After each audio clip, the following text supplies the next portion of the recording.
Our speaker is no stranger to Launchpad Job Club. In fact, he currently serves on our board of directors, as he has for many years. He is, I believe, our longest serving director on our board. But he has also been a speaker many times. He is a good friend of Launchpad. He's a published author on job searching. He has a website that was named by Forbes as one of the 100 best career-related websites in the country. And he's a very smart guy. He's going to talk to us about negotiating. Marc Miller. Okay. My name is Marc Miller. I've been on the board at Launchpad since 2006. When I came out of, I took a diversion and went off into high school math for a couple of years after my first successful tech startup. And the origin of this talk, which is all about negotiation, is, number one, I was asked, I'm speaking July 10th for the Women Communicators of Austin. I'm doing one of their morning breakfasts, and they asked me if I'd come in and talk about negotiation. But I'm also doing some branding work for a guy who works for the major semiconductor who happens to do negotiations. And he had me pick up, he follows the Cant system of negotiations. So a lot of this talk is based off Jim Camp's systems, which is starting with no. Okay? And when I read the book, I basically went, wow, I can apply almost everything in this negotiation system to job search. So, when does negotiation start? This is going to be open discussion. When do you start negotiating in the job search? First time with yourself. With yourself. Most people think you start when you get the job offer. No, the negotiation process starts before you even start looking for a job. Okay? So the first thing that Cant talks about,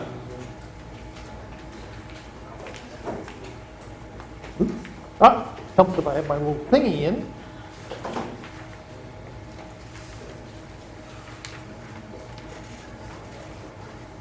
So the whole idea of negotiation is, right, you have an adversary. So the first thing that you have to do is generate a mission and purpose statement. Now, everyone has the handouts. You have almost all the pictures I generated. So the idea behind this is, why are you looking for a job? What do you want? Why are you leaving the current job? Or why did you leave your last job? There you go. So I can't tell you a number. 3 times in the last month, I've had 3 different clients who went and said they were pursuing a job that meant they had to manage people. And I said, do you really want to manage people? And the answer from all 3 was, hell no. So why are you pursuing the job? Now, I just had a conversation last week with a job club member who happened to, she had worked from home for the last 8 years. Got laid off. She took a temporary job, 90-day project manager job with a company here downtown. And the one thing she figured out was, you know what? I really miss the freedom. She has a mother she has to periodically take care of. She couldn't just pick up and leave and go take care of her mother. What was really important to her was that freedom that she got when she worked at home. Okay. What do you want? What do you want to do for the job? What job functions do you want to do? Do you want to manage people? Do you not want to manage people? By the way, what kind of compensation do you want? What kind of benefits do you want? Do you want to bring your dog to work? Believe it or not, I know a number of people that's real important. How many days a week do you want to work from home? So, for example, I've got a client right now she's talking with, and I'm going to talk about Cynthia a number of times. She's talking with a company in northern New Jersey. She lives in southern New Jersey. So one of the things I'm getting her real clear in her head is, okay, if she gets the job in northern New Jersey and it's an hour and a half drive, what are you going to do? By the way, one of the options is her mother lives halfway. Her mother lives in East Brunswick, where I grew up. One of the things we're talking about is if she can work Monday and Friday from home. By the way, she's single in her 50s. And if she can stay with her mother on Monday through Thursday nights, that might work. Okay? Trying to figure out, or does she sell her house? Does she rent her house out? What the heck is she doing? But getting that clear right up front. Because that's one of the first questions that she was asked. Will she be able to do the commute? If she says, oh, I'm going to drive up every day, an hour and a half each way, you know what? They ain't going to believe that. So the first thing is generating a mission purpose statement. Now, by the way, I'm doing a series of blog posts on this. I've already done 2 blog posts. I'm going to give you the URL at the end. This will roll out over the next 10 weeks. The next thing, you can't control everything. You can only control the things that you can do. So how many of you have gone into an interview and going, I'm waiting for the recruiter to call me back? And you wait, and you wait, and you wait. Does that sound familiar? Okay, so what can you do about that? You can call.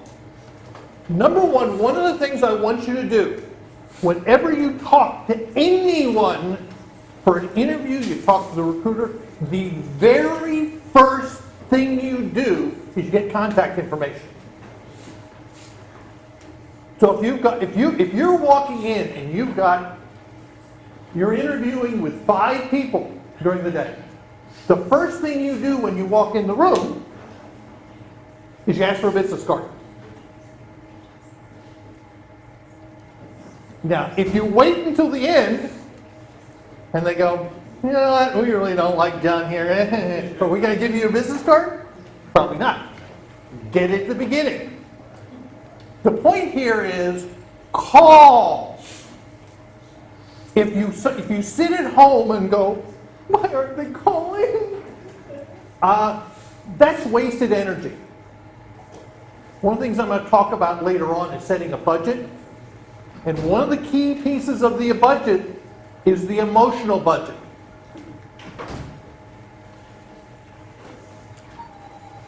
Do you recommend sending a thank you email after an interview? Okay, the question is, do I recommend sending a thank you email?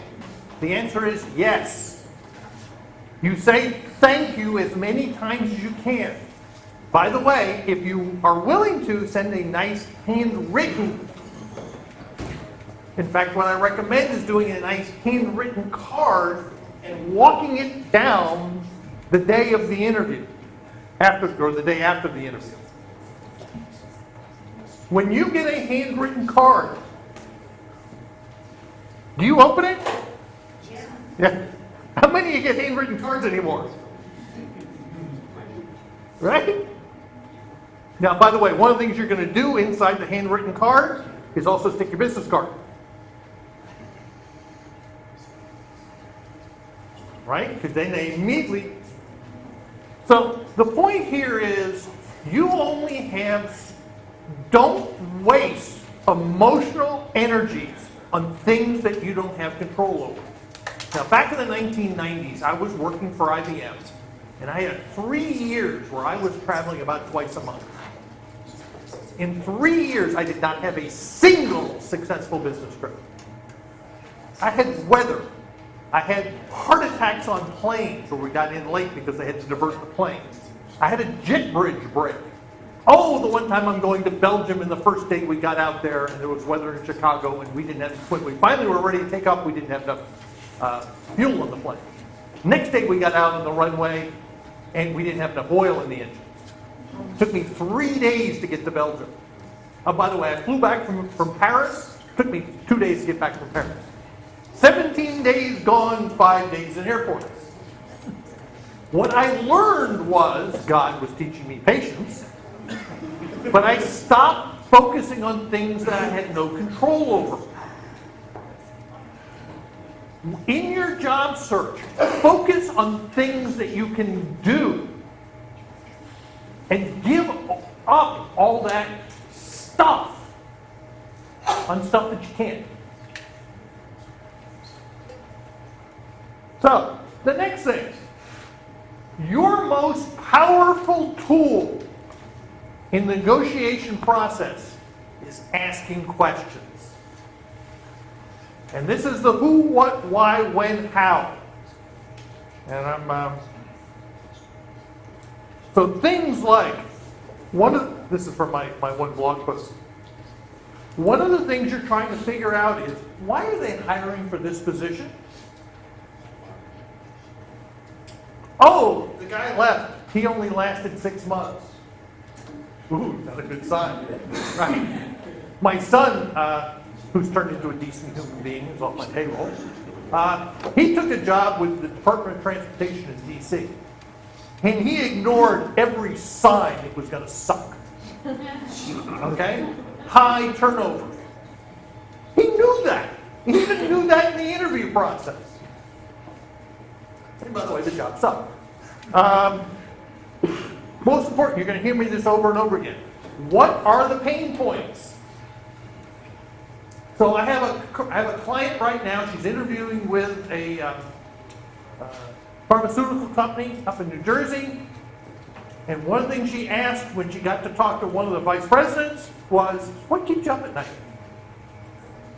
And what the VP did was dump all over her. We have all these problems, and this, and this, and this, and this, and this, and this. And basically what the VP just gave her, she spilled the beans. Now Cynthia knows exactly how to say, by the way, you need me. And here's why. Oh, by the way, you're going to pay me. Because here are the problems I can solve for you. She walked out of that meeting. You're about to lose your mind. Oh, thank you. The point was, she knows exactly the problem she solved when she walked out of that. There we go.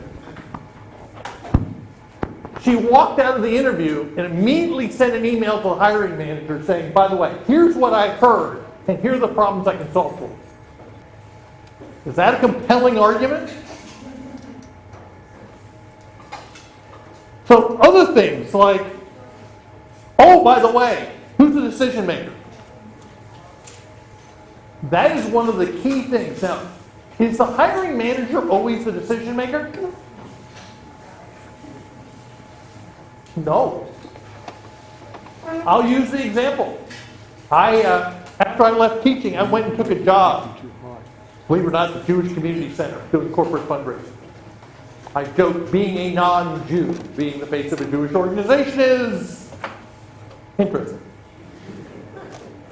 I was hired, I worked for this woman, I was hired by the CEO. He basically told her to hire me. So who I interviewed with was not the one who made the hiring decision. So one thing you want to find out as you go through the process is who really has the decision-making process? Who? By the way, this is one of the first things you want to ask the recruiter. Then you want to start asking everybody you interview with, who's really in control around here? Because we may very well find out it may be a higher up, it may actually be the team lead in the department and not the hiring manager. Oh, and then who are all the influencers? As you all know, this is one of the things I find. I've managed people in the past. I suck at hiring people. I know that. So I let everybody else interview and let them tell me who they think who I should hire. Because I suck at it. I don't. So, am I usually the real decision maker? No. I am the real decision maker, but I got all these people who influence me. So, the key piece here is, one of the things I'd like you to do is come up with a common set of questions. And the idea is you're a detective. You're trying to come up with all the details. So when you have to finally negotiate salary, you know number one, why they want you. And how badly do they want you. We cool with this? Okay. I'm going to give you some. This is at least one part of this is controversial. Okay. Jim Camp says, number one, when you're in interviewing and you're negotiating, number one, you should be nurturing. You should be going, yes, I really understand. And you're going to want to use your tone of voice, your body language. You're sitting there answering like this.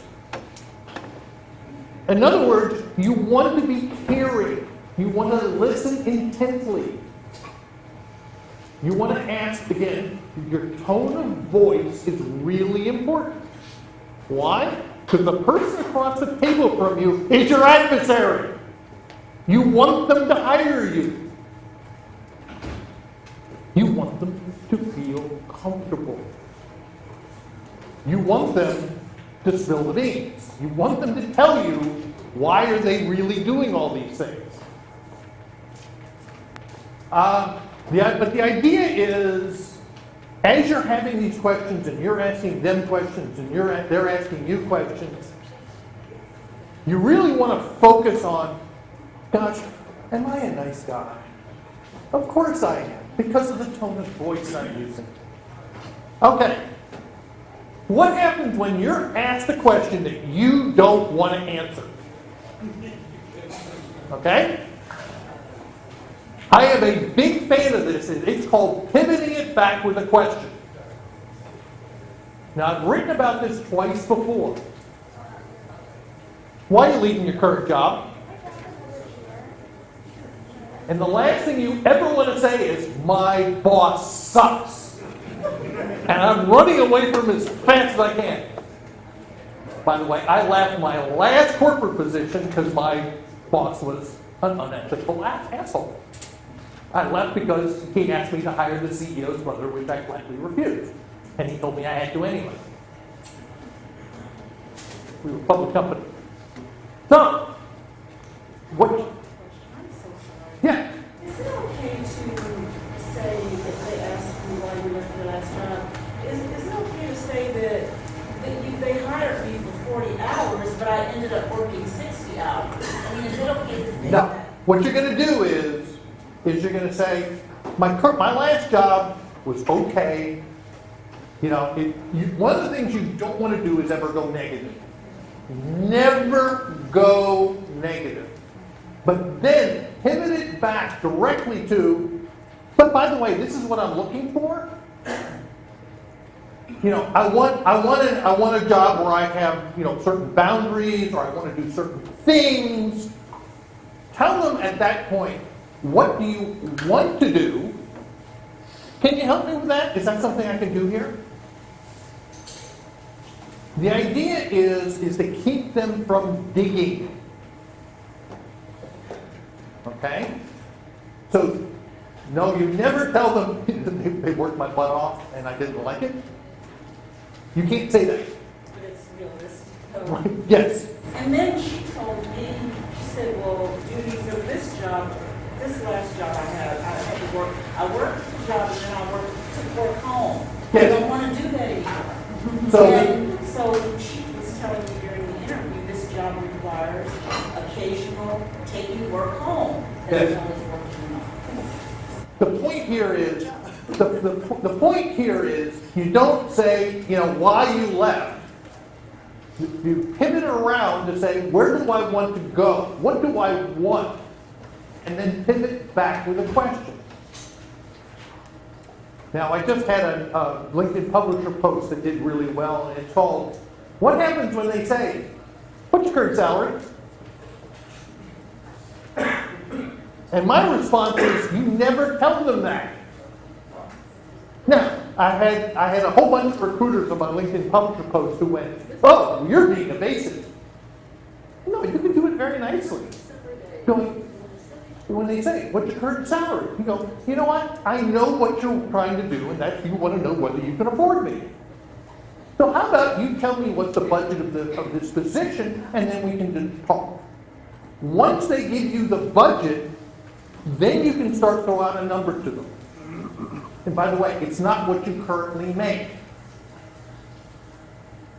When I left the Jewish Community Center to go work for Life Size at the JCC, I was making $40,000 a year. By the way, what I wanted was 3 times that. Working for a nonprofit is not working for a high-tech startup. So the point is, but the idea is to turn it around. Pivot the question, come back with a question, and by the way, you can do it in a nurturing, kind. I understand what you're trying to do is to figure out whether you have a common. So I know you have a number budget for the position. Now, by the way, yes? Sometimes when you apply for a position online, they ask that, and if you don't fill it in, you hit submit, it takes you back and says, you didn't tell us. You put $5,000. They know that's not true. Yeah, right. Or sometimes you can write negotiable in there and take that. Oh, yeah, but a lot of times. Yeah, you can't. You got to put a number. If you have to put a number in, put a very low number. Sometimes you have to put a number, but sometimes it'll take any chance. Now, a lot of this depends. If you're like, for example, this is a government job, the salary's going to be posted. And one of the things you have to start with, I told you at the very beginning, is what kind of money do you want? With government jobs, they're going to tell you it's the pay range. Now, by the way, if you want between $70,000 and $80,000, and you tell somebody $70,000 to $80,000, what number do they hear? So don't ever give them a range.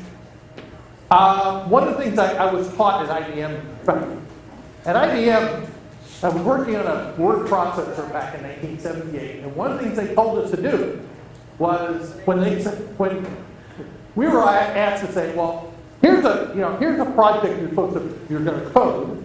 How long is it going to take you? And you figure out, well, if everything went perfect, 9 weeks. If I had problems, it take 12. So you say 9 to 12. What's the boss here? 9. So the boss goes up to his manager, and they say, yeah, we're going to make him work overtime. He can get done at 7. Then it moves up another level. Yeah, we're going to put some more stuff, but we'll get it done in 5 weeks. So the answer is you tell them 12. And they told us to tell them 12. Similarly, don't give a range, give the top number. That gives you negotiation range. But what you want to do is pivot the question back to say, okay, what do you have in budget for the position? Once they've given you a number, then you can start saying, okay, here's my range. Here's the number I'm shooting for.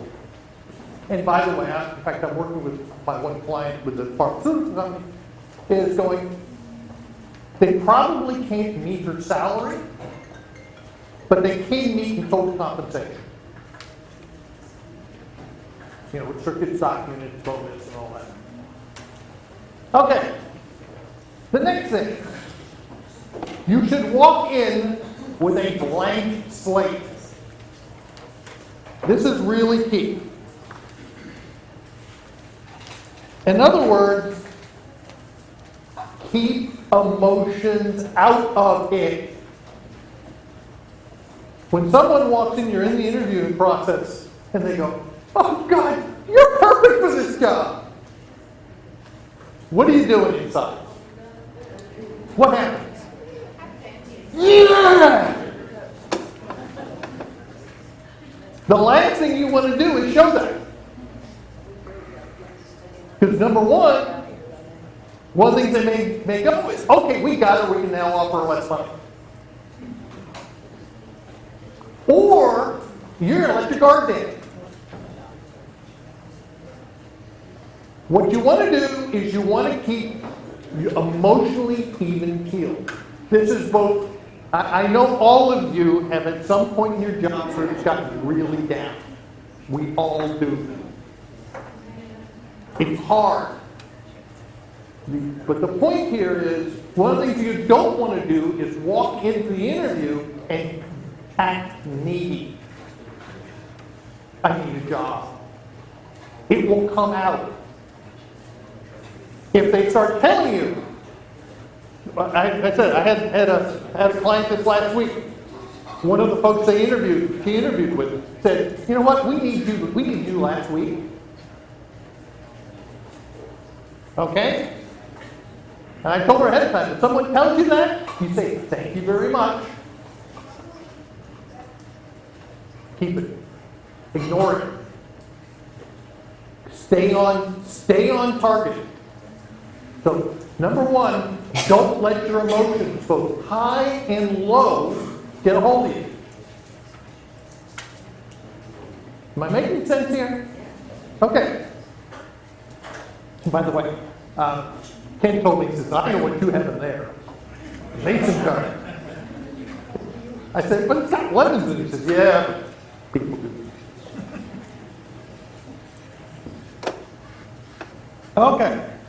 Okay, the next thing.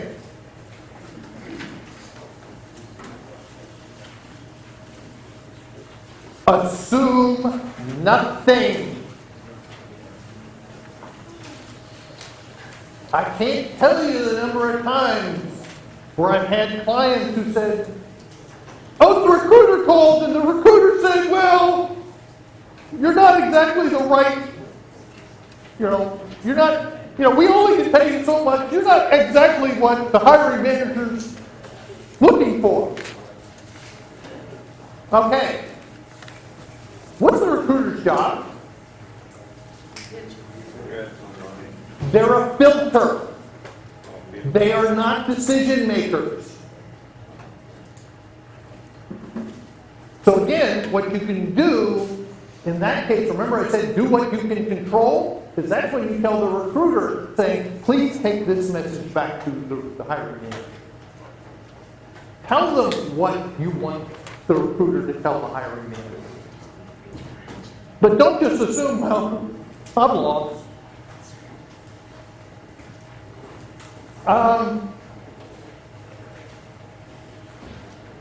Things like you've probably heard, or you've said internally, I know what they'll do if they make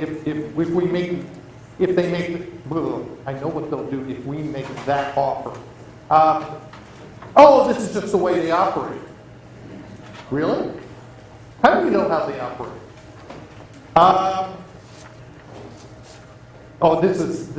Okay. So you also may make the assumption, oh, I'm just too expensive for you.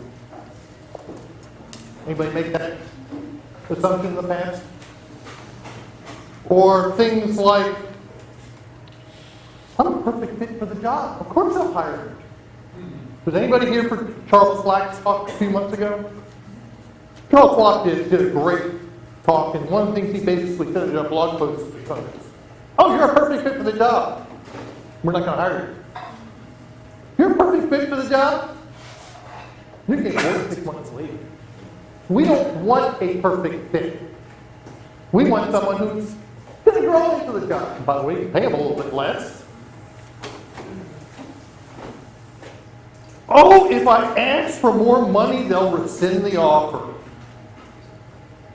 Has anyone thought of that? You're shaking your head. Gotten that far in the interview. Okay.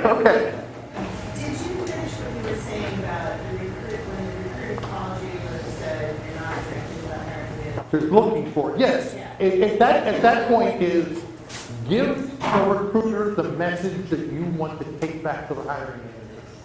Right? Because the recruiter is not the decision maker.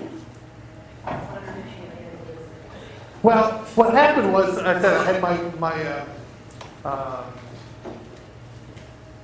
one client, Cynthia, she applied for a job.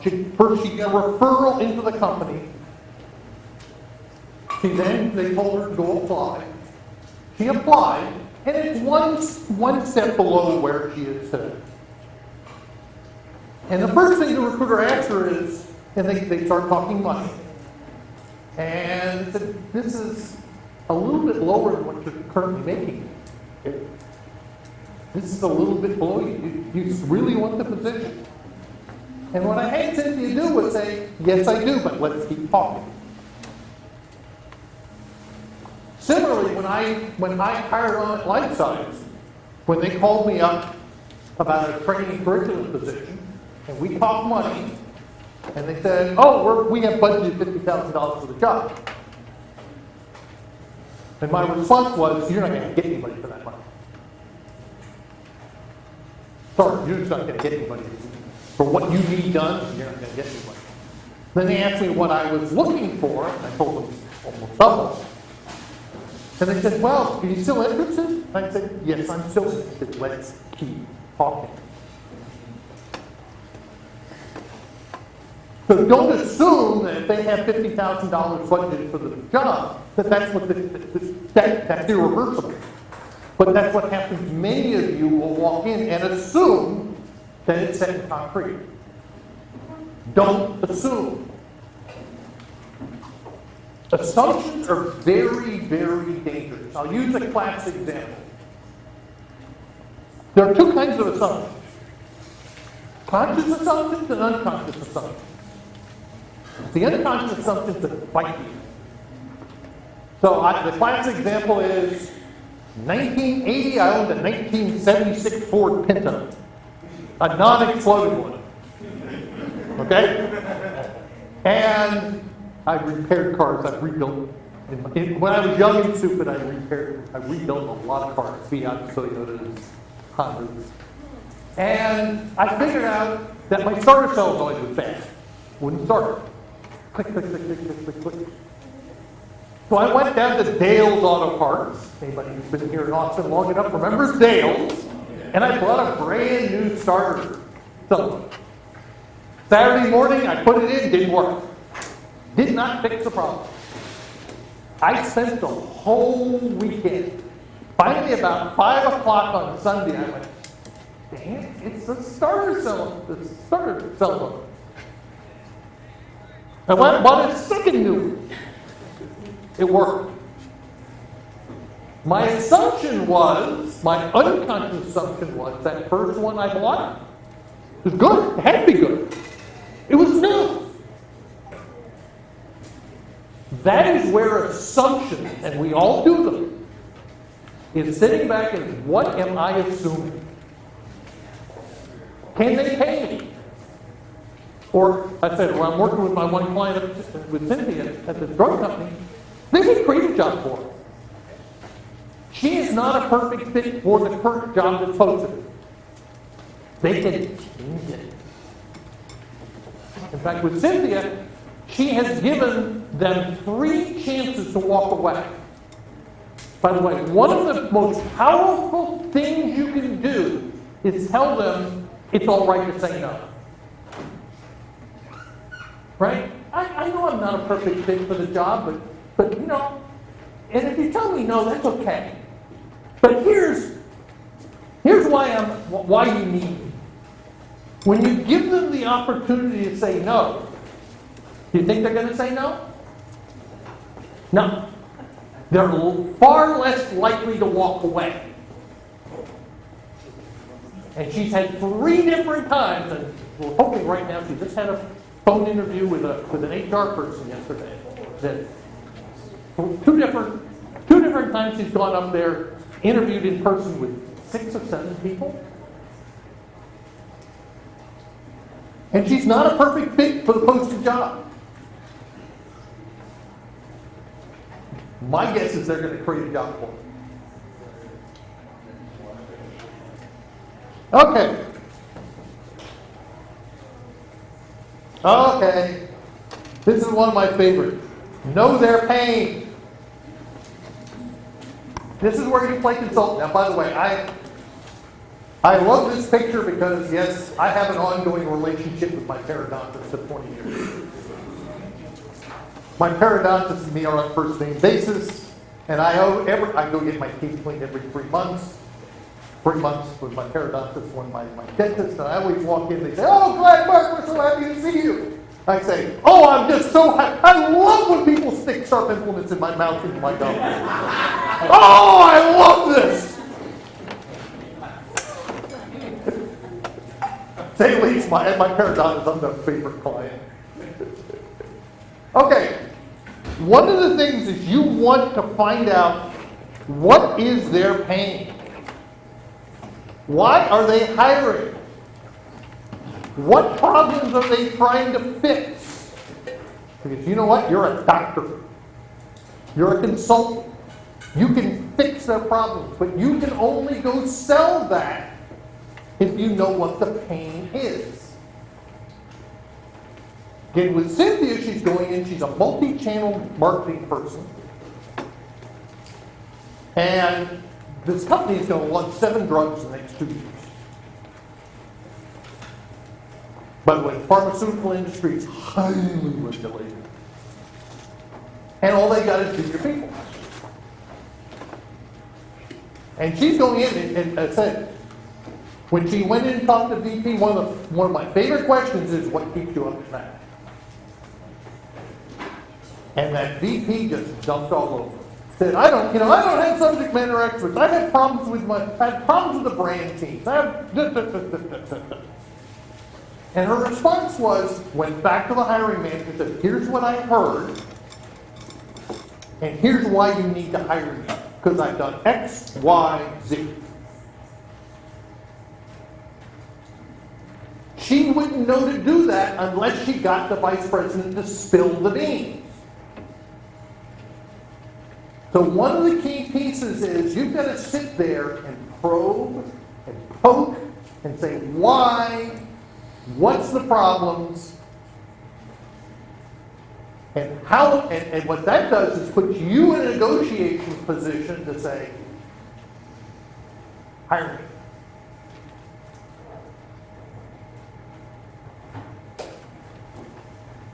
Okay, this is the interesting one. Cant talks about budgets. Time, energy, money, and emotion. And one of the things you've got to be able to do is put a budget in place. Now notice he puts a factor on this. Time is X, energy is 2X, money is 3X, and emotion is 4X. So as you start looking on your job search, time, you got time. You have to figure out how much time are you willing to dedicate for each piece. The other piece is how much energy you're willing to put into this. Particularly when you have multiple opportunities in front of you. Start looking at where you're actually going to focus and put your energy. Money, yes, if you hire someone like me or you hire, there's a certain, so for example, I had a client, she was talking with a, believe it or not, a Texas barbecue chain in New York City. Yes, there is one in Brooklyn, Manhattan. By the way, associated with the Detroit Center. One of the things was they wanted to interview me.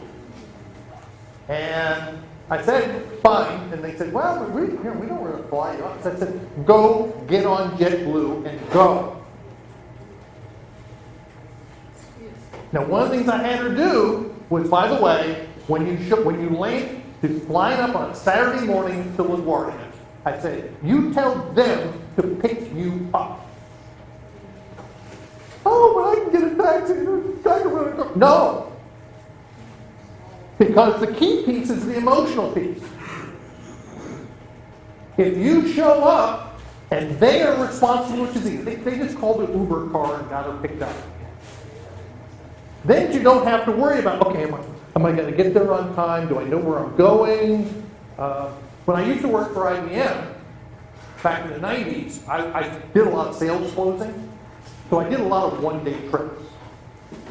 And the one way I could keep my emotional even keel was I told the sales teams, okay, I'm flying to Chicago, you pick me up. Oh, you can rent a car. No. You just pick me up and take me to where I have to go. I don't have to have the emotional aspect of going, okay, how am I going to get there? So one of the things I got out of this is your emotional budget is the most important piece of your job search.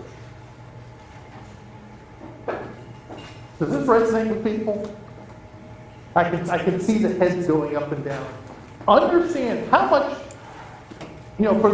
I know some of you have been in a very long job search and you go through this ups and downs emotionally. Is understanding that, if I see a particular job, and, wow, that would be great. Keep the emotions in check. Okay?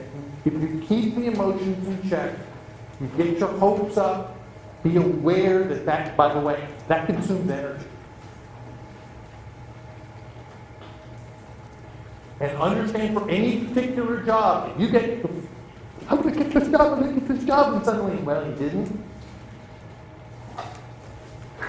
Adrenaline's a great drug, right? Until it wears off.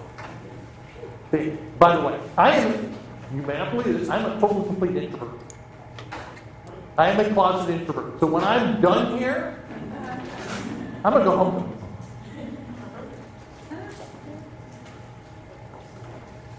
Shell game. Who's the decision maker?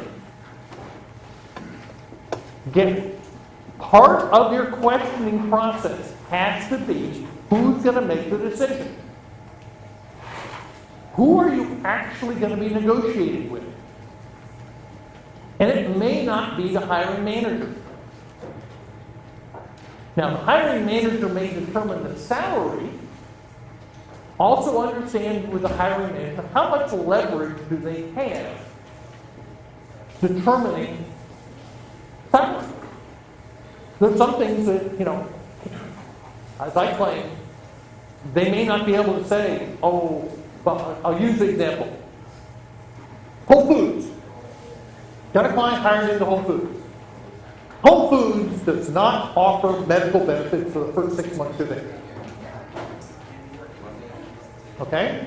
They do not allow you to accrue vacation for the first 6 months of it. Oh, by the way, if you ask, they'll pay your COBRA payment. You gotta ask. Oh, by the way, they'll put a certain number of days in your PTO bucket at the very beginning. If you ask. Again, one of the assumptions is, oh, they don't offer, that's a hard, fast rule, they don't offer you medical benefits for the first 6 months. By the way, I know people who were in HR for many years at Whole Foods, and I wouldn't ask. So the idea is, what flexibility does the decision maker actually have? Sometimes it's very little, sometimes it's a whole lot. But more importantly, who's actually going to make the decision? Like I said, when I went to work at the J, it was the CEO, it was not my manager. So I sold myself to the CEO. By the way, I met the CEO at a conference, and interviewing was merely a formality. Okay, we finally get down. I'm a former chess player. I grew up in the Bobby Fischer days. The end game. So they're about to make you an offer. A lot of people think this is when negotiating starts. No, this is the last piece of negotiation. They give you an offer. Do you accept it on the spot? Never. First thing you got to decide is, how good is the offer? Now, I'll give you an example. When I went to work for Life Size, they immediately asked me for money. Right? We discussed. We continued talking. By the time they made the offer, they had already jacked up the money. We've been already talking. They knew that I wasn't going to take what they've done. As it turned out, they gave me more than enough money. In hindsight, I should have negotiated a little bit more. They had great benefits. Saved me about $9,000 a year tax free. But we didn't start negotiating when the offer was made. I'd done all this negotiating ahead of time. So one of the key pieces is when you look at the offer, go through it bit by bit by bit. Go look at the benefits. Go look at the vacation time. Oh, by the way, what are all the other things you want? So I had another client when she got asked back to go back to work for her an engineering firm here in town, civil. And I said, so Elizabeth, what do you want? She says, well, I want you to pay for my cell phone. I want to work 1 day at home, 1 day a week at home. I don't want to have to come in here at 8 o'clock in the morning. I want flexible hours. Oh, and by the way, I want a budget for, she was going into marketing, I want a budget for all the networking events, which by the way, she was going to anyway. So she rattled off all the non-salary stuff before she talked about salary. Oh, and she wanted 2 displays on her computer. And she's going, they're not going to give me stop. Believe it or not, they gave her everything but 2 displays on her computer. They said, we don't want to set a precedent for our engineers. And the answer was, fine, you can bring your own, but they said you can bring your own second display if you want. But the idea is most of us, when we leave jobs and move on, money is not the most important thing. It's all the other stuff that makes us happy. Similarly, I had a client she interviewed up in Dallas. And Judy is creative, highly distractible, and she walked in, and they had one of these big office environments, open office, right? No offices, just big bags.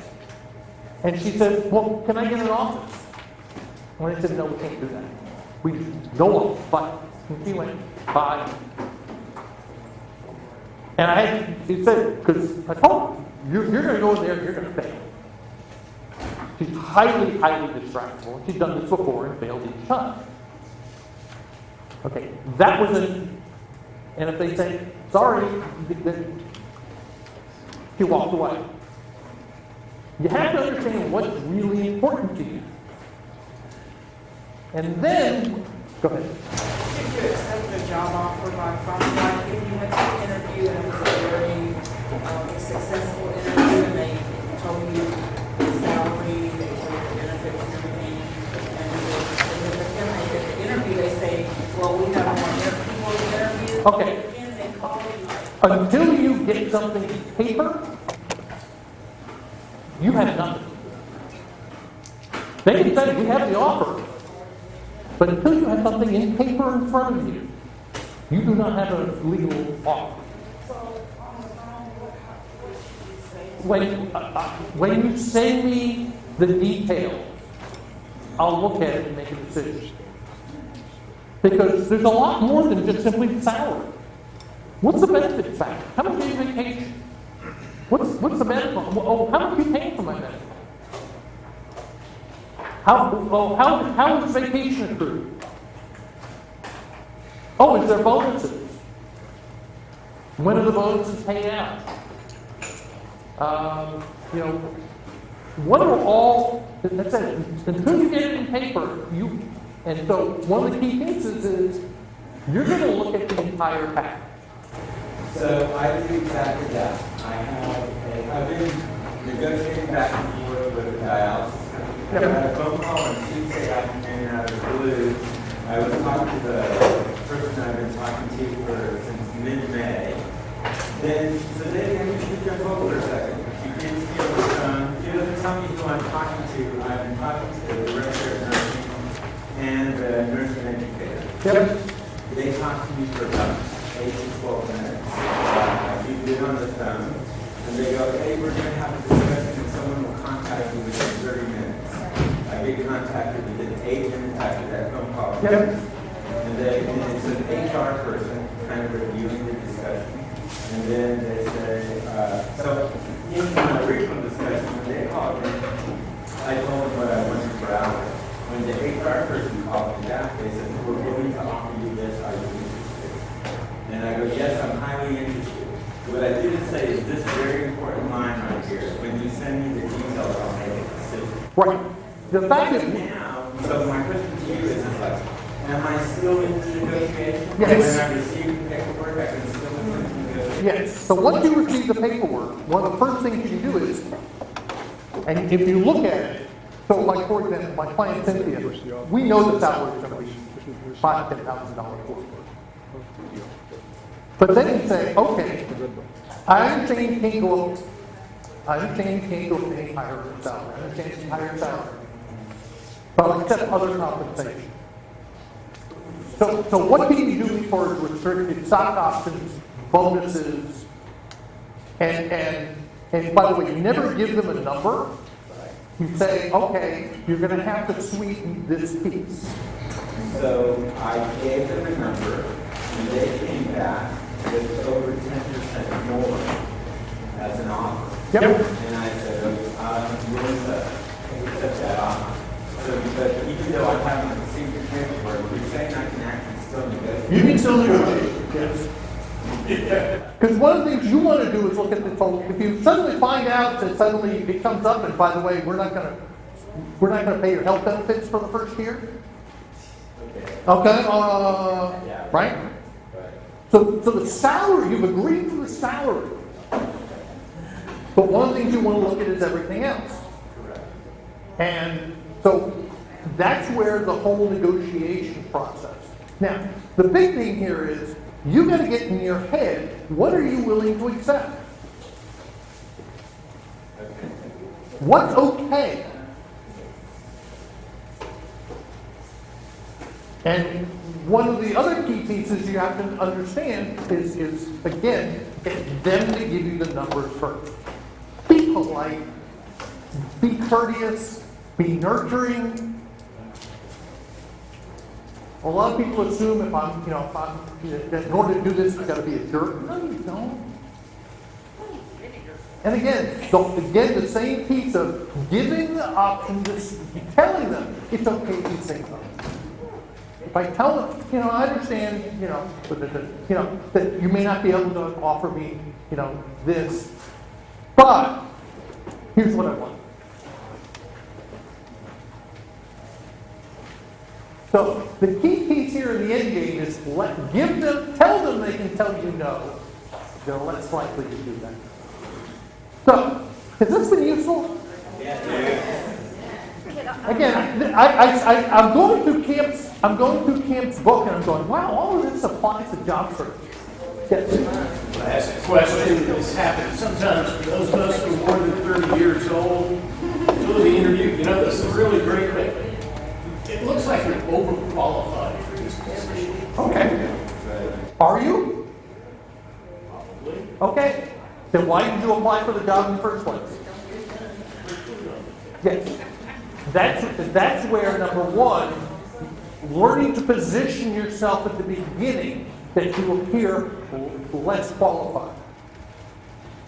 So, for example, one of the things I wrote the blog post called "If You're a Perfect Fit, You Ain't Gonna Get the Job," and I had a whole bunch of folks who came back and said, "Yeah, the way to position yourself is only sell yourself on 80% of what you can do."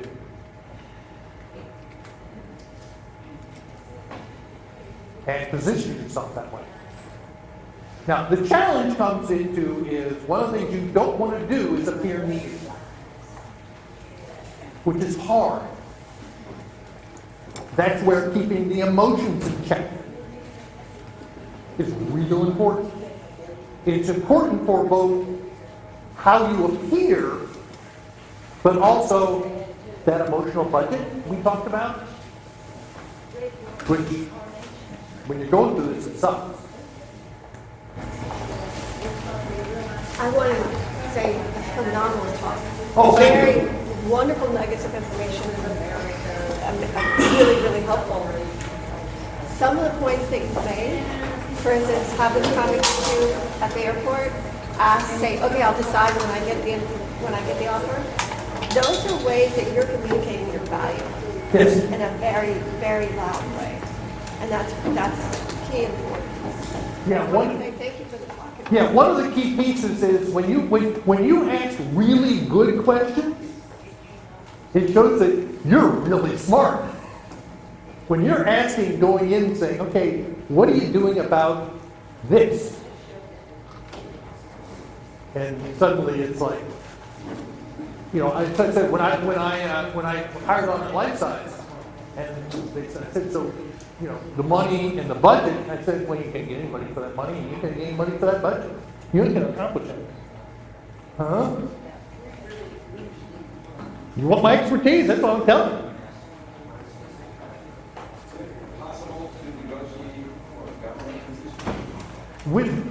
It's usually for the non-financial stuff. So things like, they have some flexibility often as to how much they're willing to let you work from home. So I use it. My son now works for Navy Intelligence, which, by the way, is an oxymoron. Yeah, he had to get a secret security clearance, so he has to lock up his phone outside the office space. He is now going to electronic withdrawal. So one of the things when he was, you know, the hiring manager, how many, they have these different time, you know, you can work, I think you work 10-hour days, 9 days every 2 weeks, and but some managers will let you do that and some won't.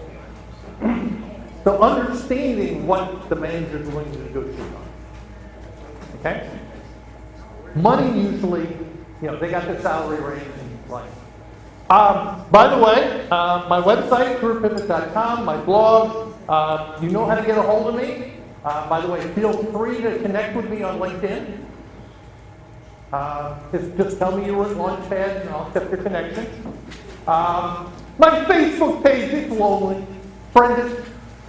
And this is all the posts, and I'm going to be doing this over the next 10 weeks. I'll be doing a whole set of posts on this whole negotiation process. And that's in your handouts. It's on the last. Oh, you have this in your handout.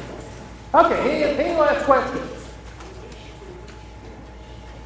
And by the way, any feedback, because this is the first time I'm doing this. Yeah. You mentioned a book. What's that? You mentioned a book, right? Oh, yes. It's called From Jim Cant, Starting with No. Sorry, from Jim Cant, C-A-M-T. Unfortunately, he just passed away this year. Starting with no, thank you. It's good. It's a really good book. Going on that application for the stay, you know, your lowest, they want you to give them a population how much you want, the lowest. Well, what I would do is just put two low numbers in. If they want lowest and highest, just put two low numbers in. Then they know it's not true. How do you handle if somebody says, after you get the interview, they say, well, your circumstances change, let us know as soon as possible, like you did another offer, let us know as soon as possible. So the question comes down to, you got an offer, or You interviewed, you had a yes. So I have a current client who just accepted an offer, and as he was going through the negotiations process, he kept on interviewing. So one of the things he told people as he was interviewing, going, I'm expecting an offer any day from XYZ.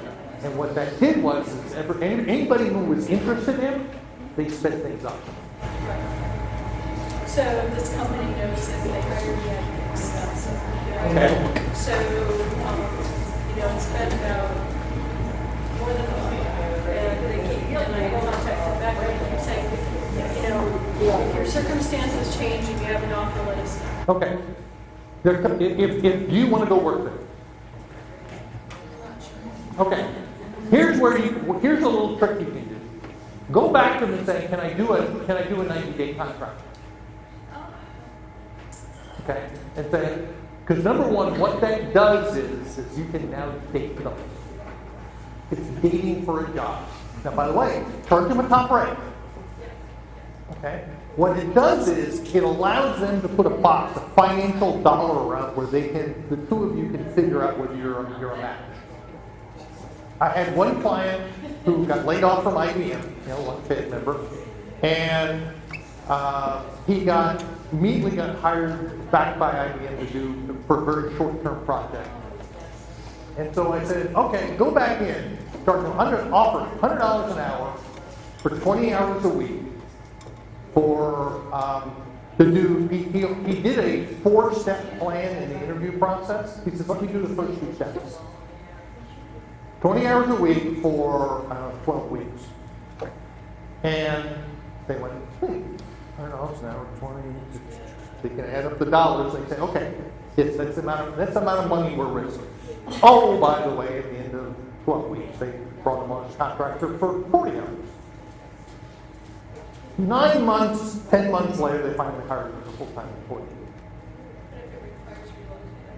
Well, again, one of the questions, if it requires relocation, then the question comes down to is then it gets you to decide whether you want to do that. I have a client in Atlanta who just went through that, and they were asking to go from north to south, or south to North Atlanta or whatever. And I said, okay, you can do a 90-day contract. He went back and offered a 90-day contract. Oh, by the way, while we do the 90-day contract, you're going to pay for the extended stay. Right? It's dating to get it done. And what you're doing is minimizing their risk. Because at the end of 90 days, if they don't like you, they can say, fine, you're gone.